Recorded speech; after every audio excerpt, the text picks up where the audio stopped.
Kuya Kim, hindi matatawaran ang mga panahon na kasama ang kaibigan sa iba't ibang trip. Alam mo, Susan, nakakamiss yung ganyan, kaya kapag nauulit, ang sarap sa pakiramdam. Oo, tama. Pero ito, nakakabilib na hobby na magtropa ang maglinis ng kalat.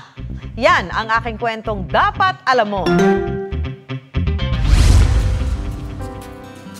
Sa halip magpahinga ang factory worker na si Russell at kargador na si Owen, tuwing day off nila, sa mga estero sila tumatambay. Pero hindi para mag-relax, kundi para magtanggal ng mga basurang nakabara sa mga drainage ang trip ng magkaibigan.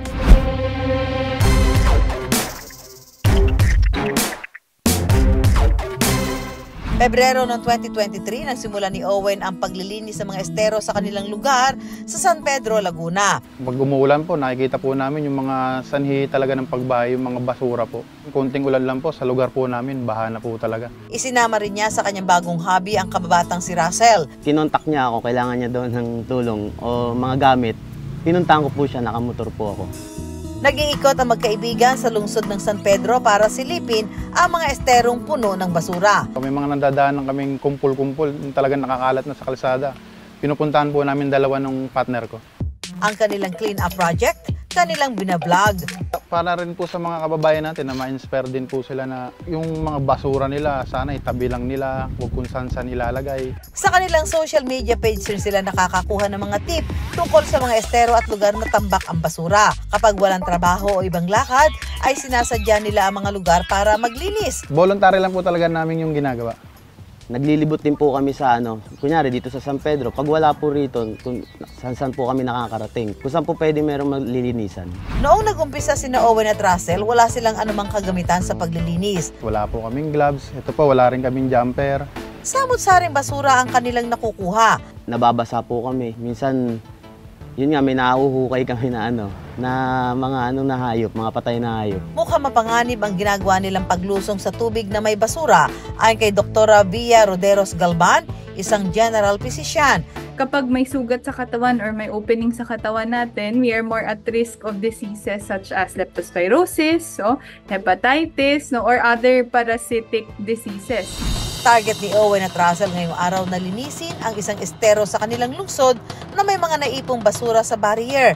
Dito po sa galing sa may San Isidro River, tapos papunta na po sa Laguna Lake po.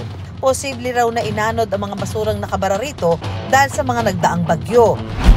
Kung dati ay walang anumang proteksyon ng magkaibigan kapag lumulusong, ngayon ay may waders o jumpsuit at mga guantes na sila. May nagtatransfer po sa amin ng donation.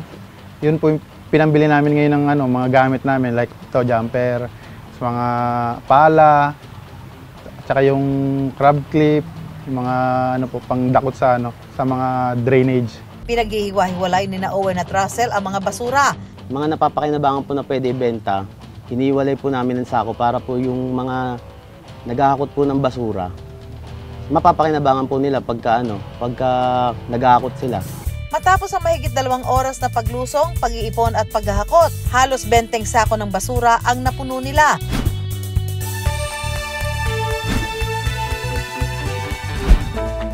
Dadaan po kami sa barangay na para masabi po namin na naglinis kami dito para yung mga basura po yung madaanan din po.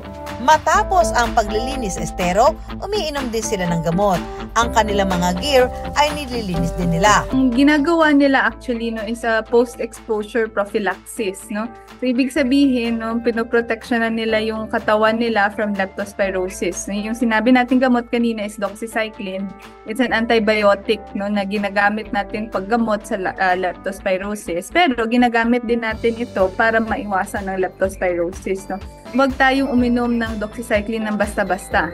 It's always important to consult a doctor first, especially kapag may exposure tayo sa baha or sa maruming tubig. Ang advokasya ng magkaibigan umabot na rin hanggang Albay.